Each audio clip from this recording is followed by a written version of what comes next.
Why didn't she leave? She must have liked the freak offs. Sound familiar? What if I told you those questions re-traumatize survivors?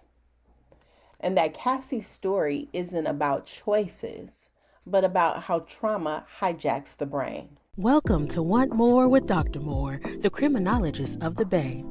Your host, Dr. Talia Moore, is a college professor who created this space to discuss and facilitate transformation in learning. Each week, we'll bring you dynamic leaders and change makers and discuss systems, practices, policies, and people that intersect and impact justice as we know it. And now your host, Dr. Talia Moore. I have worked with many trauma survivors and people actively experiencing trauma and looking to work through their trauma experiences. As a criminologist, I have studied crime, perpetrators of crime, people who've been victimized by crime as well. And as a deputy probation officer, I ensured that the court orders that were issued against anyone who committed a crime were enforced. As a forensic expert and professor who now teaches students who are looking to work with forensic populations, all of these questions really resonate with me and the work that I continue to do, especially as it focuses on trauma. So, want to say welcome to Want More with Dr. Moore, the criminologist of the Bay, where we discuss stories at the intersection of justice and society. My name is Dr. Talia Moore, and I am your host. Today, I'll decode Diddy's invisible prison, and using some forensic psychology concepts and approaches, we'll also look at the power and control wheel and really see how Cassie was subjected to this level of trauma, control, and ultimately the violence that ensued as well. By the end of this video, we'll discuss control tactics and ways that you or someone you know could use to break free from those control tactics as well. So Diddy's alleged tactics here. So let's just look at a few, right? Coercion, and we hear that a lot.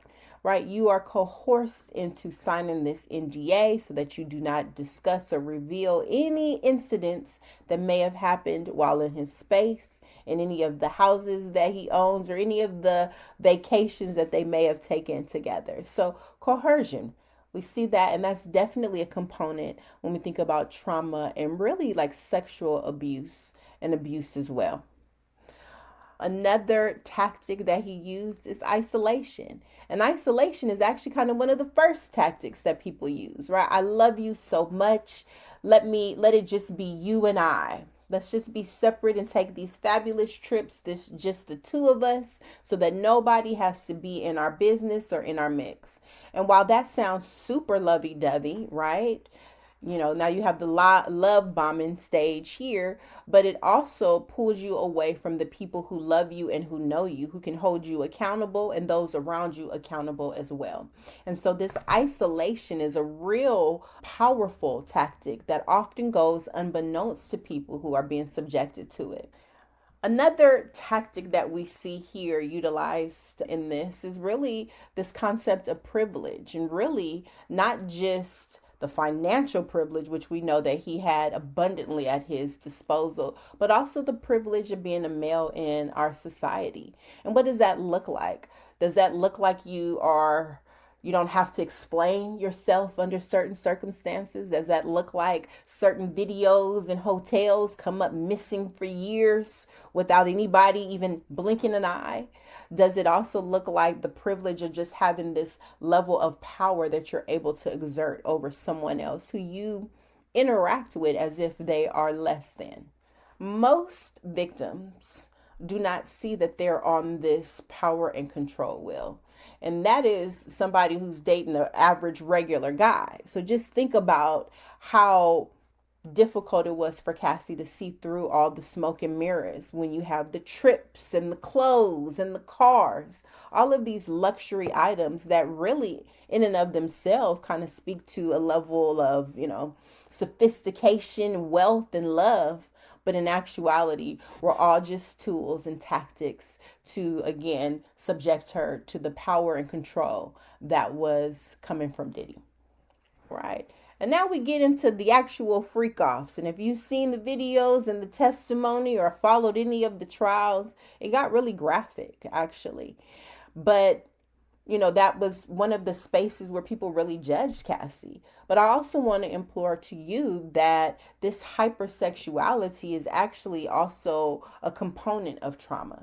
Right. So as we're thinking about trauma, know that people who are subjected to it may engage in a lot of sexual activity. Sometimes sex can be survivor sex, right? Where you're having sex so that you have food in your stomach and a roof over your head, and that you are not victimized in other more violent or other violent ways as well. About 92% of sex trafficked survivors developed arousal addiction. And so this sex and this control really go hand in hand.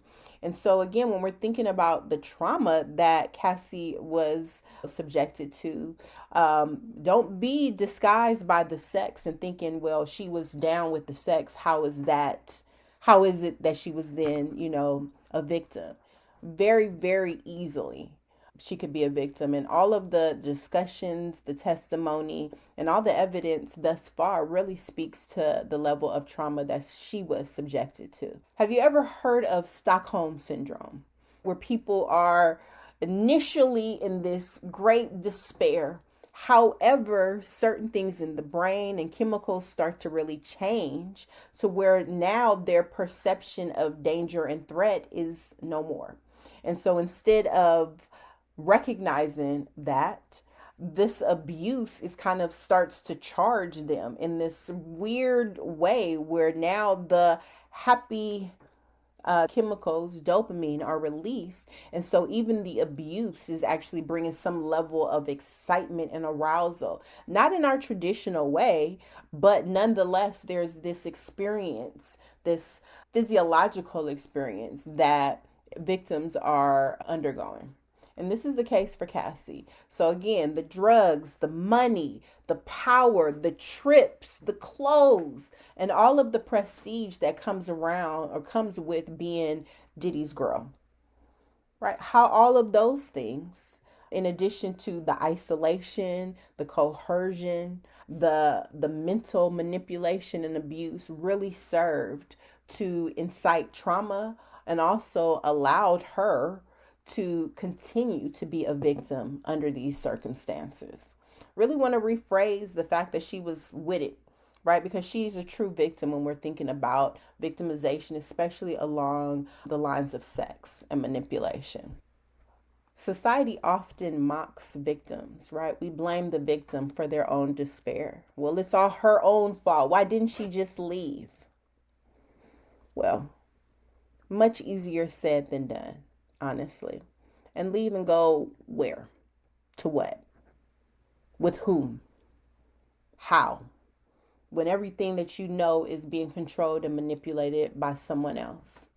And then again, when we think about drugs, right, they definitely serve as a distraction and a way to mask what someone is experiencing, but also prevents them from mobilizing out of negative situations as well.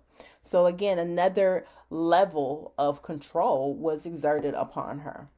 When we think about the trauma that Cassie experienced, there is a component of this collective trauma that many women, many minority women, and many Black women have been subjected to as well, where we're taught to persevere in spite of the negative circumstances around us. If you're just a quiet person in the struggle will subside. And how many people can relate to that, right? Don't talk, just listen. Don't complain, just get through and go by, right? And so again, when we're thinking about all of these, the multi-level layers that existed when we think about victimization to this extent and the level of trauma that is generated as a result of the victimization, we can really see how Cassie continued to subject herself under those circumstances to this level of abuse. So if you or someone you know is in a circumstance like Cassie, first, let's not judge. Secondly, let's devise some methods and means for someone in that circumstance to get out. Maybe you develop some kind of secret means of communication where you're using your phone and maybe pictures or emojis to convey a message that you otherwise wouldn't be able to in a text. Maybe you purchase a prepaid Lyft card if you got to get up out of there fast. And so you have that as a means to leave a situation, right? So some of these things that anyone can utilize. Some other things that, people who are subjected to the power and control and will of others, some things that you may do that could be successful in helping you to escape a situation like this. Moving your money out of places and spaces where the abuser has access. Maybe creating a secret separate account. I'm hoping that Cassie did that. But putting some money aside so that if you need to leave and it gets too spunky, you have the financial means to get up out of there. And that's really important. Some unconventional places where you may want to stash cash can be places that people don't typically look. Maybe in your sanitary napkins or some tampons, maybe in a sock or in a freezer. I mean, again, just kind of thinking of ways and places that you can access it, but that others who are controlling or looking to control you may not be aware of or know how to access as well. And just remember that, trauma resonates with us, not just in our bodies physically, but in our spirit, in our mind, in our emotions, and mentally as well. So being able to recognize it, understand that manipulation and control tactics are being utilized against you, to include coercion and isolation, and how can you devise a safety plan to actually get about the situation. This level of trauma that Cassie encountered, even if it was for 10 years, I'm sure there was some good, happy times embedded in that, but that's just, again, part of the power and control will dynamic where you have the honeymoon phase, but really when it hits the fan, it's really all bad. I do a lot of work around trauma since this has been the population that I have been privy to work with under all kinds of circumstances. Reach out to me if you'd like to consult around trauma or just to discuss additional ways to be responsive when someone has been traumatized. If you found the material in this video informative, please like, share, subscribe, post a comment. I'll comment back. And until next time, educate, empower, and enact the changes you want to see. Want more? Want more with Dr. Moore, the Criminologist of the Bay? Follow us on Facebook at Want More, Instagram at Want More Dr. Moore, and on TikTok at Want More with Dr. Moore for more information. Be sure to comment, like, share, and subscribe. Until next time, educate, empower, and enact the changes you want to see. Want more?